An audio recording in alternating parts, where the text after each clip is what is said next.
Tell me this isn't shady at all.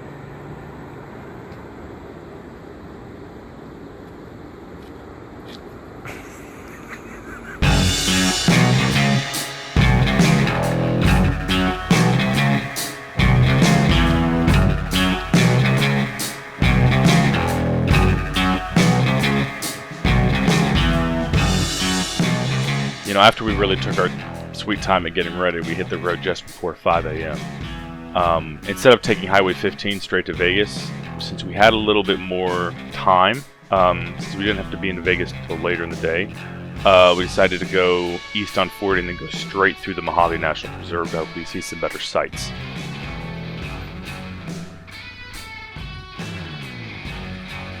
There's one little bag, sleeping bag, tent, and then shoes. Super efficient, by the way. Me, I got camping gear, queen size sleeping bag, a 3-person tent, tools, Mexican blanket, a whole bunch of clothes, camera gear, even an ice chest that I haven't filled up. I definitely probably could trim down on some of my packing if I didn't have that queen size sleeping bag and a 3-person tent, but I just would rather use what I have. And that queen size sleeping bag's pretty awesome. It's it's oversized. I'm 6'3", 260, so it's really nice to have this gigantic sleeping bag that I can almost stretch all out inside. Whenever I'm packing, I get this little bit of anxiety. Is the one thing that I don't pack going to be the one thing I need if I ever break down? That question always lingers in there. And it's also because that actually happened once. I was driving north, way up in the state of Washington, and my rear tire rubbed a bunch of wires on my ignition raw. So I needed to have some wire, and by some coincidence, I decided to pack a bunch of extra wire. And that was the only thing that I was able to use to start my bike back up and get running, because I was in the middle of nowhere. Or else I was probably going to have to use the turn signal wire or something.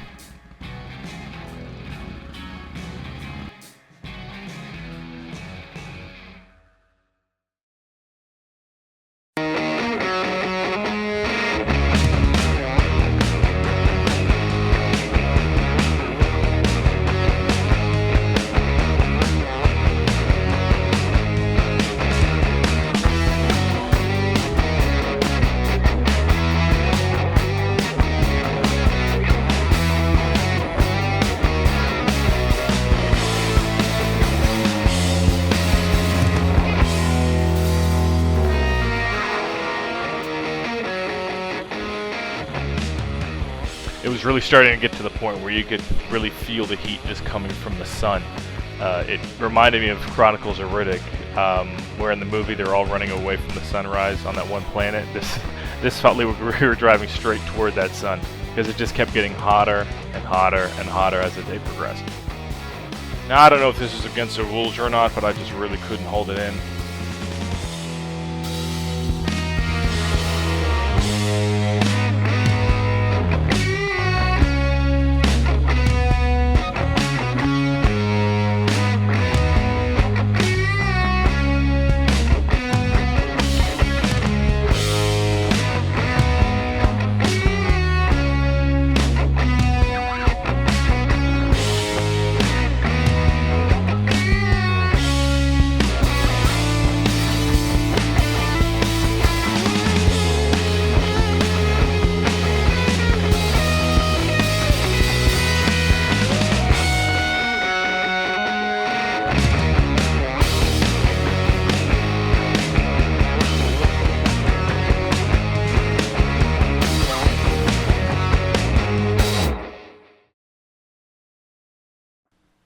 We stopped at Kelso in the center of the reserve. There's a little ghost town that's there from when there was a huge train depot between LA and Utah.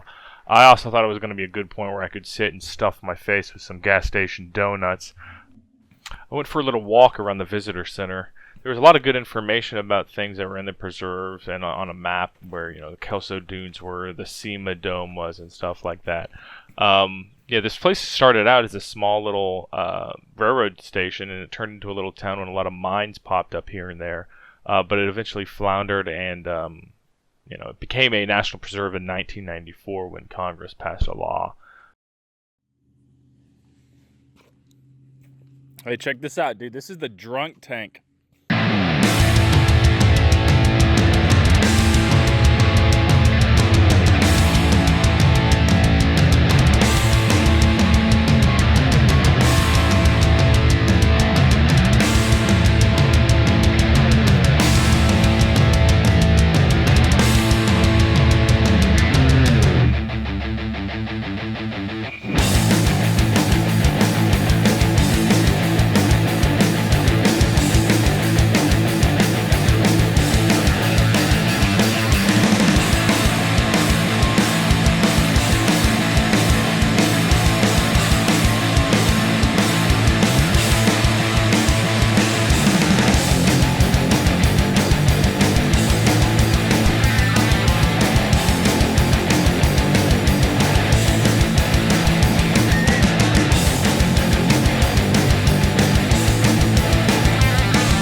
So we encountered these trains. For some reason, I assumed that the train tracks weren't even in use anymore, but they were, which is pretty cool. Some of these trains were 5 miles long, it seemed.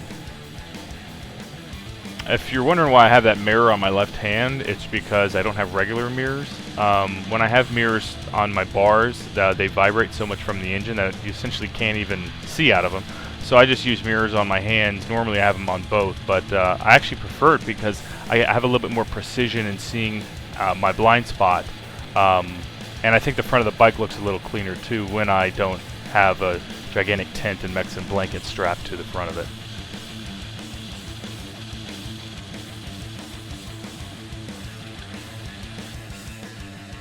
There was also this big rock formation north of SEMA that we stopped and I walked around, got some photos with. It's a World War I memorial, but it has a cross sticking out of the top of the rock formation. There's a couple picnic tables and stuff like that. Seemed like a pretty cool place for a little stop and see the view. I mean, there's so many Joshua trees around, it was pretty amazing.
So we got out of the Mojave Desert, got back on Highway 15, and immediately crossed into Nevada.